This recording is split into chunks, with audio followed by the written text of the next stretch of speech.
오늘의 말씀 누가복음 21장 1절에서 4절 말씀입니다. 예수께서 눈을 들어 부자들이 헌금함에 헌금 넣는 것을 보시고 또 어떤 가난한 과부가 2렙돈 넣는 것을 보시고 이르시되 내가 참으로 너에게 말하노니 이 가난한 과부가 다른 모든 사람보다 많이 넣었도다.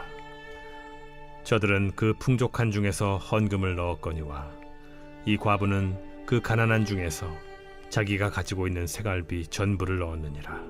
교회가 타락하면 그 교회 다니는 성도들은 어떻게 해야 할까요? 예를 들어서 어떤 한 교회의 목사가 불의를 저지르고 사회적으로 무리를 일으켰을 경우에 우리가 계속해서 그 교회에 다녀야 할까요? 계속해서 신앙생활 해야 하는 것일까요? 혹은 그 목사에게 세례를 받았다고 한다면 이제 그 받은 세례를 무효화하고 다시 다른 어떤 경건하고 훌륭한 목사를 찾아가서 다시 세례를 받아야 할까요?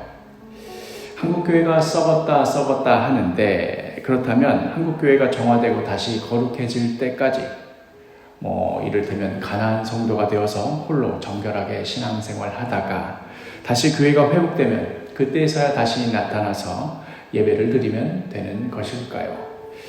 오늘 말씀에는 헌금을 하는 부자와 과부가 등장합니다. 이들은 모두 예수님께서 바로 얼마 전에 이 강도의 소굴이라고 책망하셨던 바로 그 성전에 헌금하였습니다.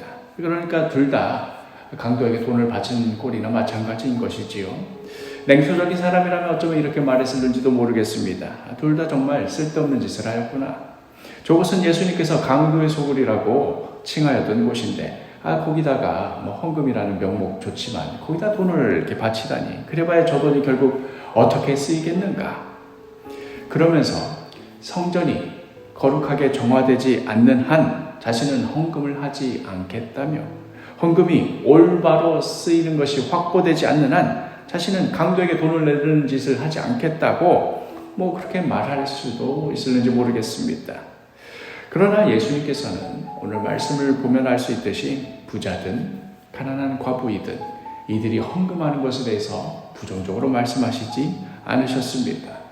성전 안의 부패 세력을 온전히 척결하기 전까지는 헌금도 하지 말아라랄지 우리가 낸 헌금이 유용하게 쓰이도록 하기 위하여서 가장 우선순위는 성전 내의 부패 세력을 몰아내는 것이랄지 그렇게 말씀하시지 않으셨습니다. 헌금하는 것이 모든 신앙생활하는 것 중에 으뜸이니까 이것만큼은 끝까지 해야 된다. 이런 말씀을 드리는 것이 아닙니다. 마치 교회 내의 모든 제도와 구조가 온전하게 구현된 이후에서야 비로소 우리의 신앙생활도 의미가 있고 정상적이 된다 하는 식으로 우리가 말할 수 없다 하는 그 이야기를 하려는 것입니다. 비록 강도의 소굴이라고 칭하였던 성전에 헌금을 하였어도 예수님께서는 이것 역시도 다 하나님께 드리는 것으로 인정하여 주셨다 하는 의미입니다. 다른 말로 하자면 우리 인간이 만든 불의하고 정당하지 못한 여러 가지 제도와 구조 속에서도 우리는 하나님을 향한 섬김과 또한 그의 말씀에 따른 순종을 계속해서 이어가야 한다는 의미입니다. 물론 하나님의 뜻을 저버린 대제사장들과 서기관들과 장로들을 계속 따르고 순종해야 된다 그런 말은 아닙니다. 그들은 이미 주님께 책망을 받았고 또 곧 하나님의 심판이 이어질 것입니다. 그러나 이들이 아직 심판받지 않았고 이들이 아직 완전히 척결되지 않았다 하더라도 우리의 예배는 우리의 섬김은 계속해서 하나님께 드려져야 한다는 의미입니다. 불의한 제도와 구조 물론 개혁되어야 하고 정화되어야 합니다. 그러나 그것이 모든 것의 최우선순위는 아닙니다. 먼저 우리의 삶 가운데 주님 앞에 행하는 작은 순종 이것이 최우선순위입니다.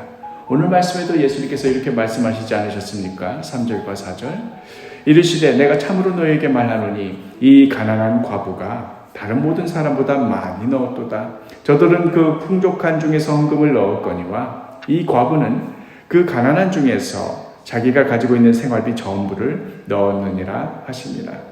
사람들은 부자가 넣은 그 헌금의 액수에 관심을 가지고 또 그 많음에 환호하는지 몰라도 우리 주님께서는 과부의 그 작은 헌금이 어떠한 의미를 가지는지, 이것이 얼마나 귀한 것인지 눈여겨보시며 주목하여 보십니다.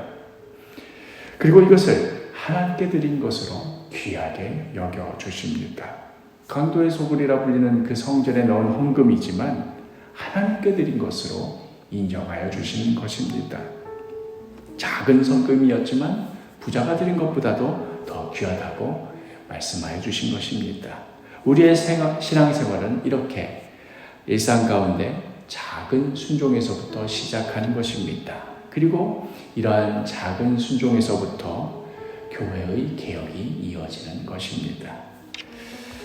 다시 한번 강조하지만 불의한 목사, 온당하지 못한 제도와 구조, 이것을 정당화하자, 합리화하자, 긍정하자는 말이 결코 아닙니다.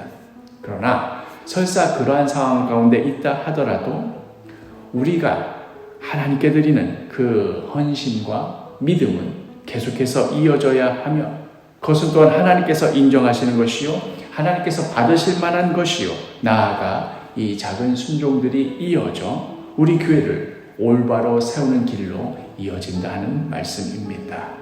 오늘 하루도 우리의 작은 일상 가운데 주님의 뜻에 순종하며 주님께서 기뻐 받으시기에 합당한 삶의 예배를 드리며 주님께 기쁨이 되는, 주님께 찬양이 되고 주님께 영광이 되는 그러한 복된 하루가 되기를 간절히 축복합니다.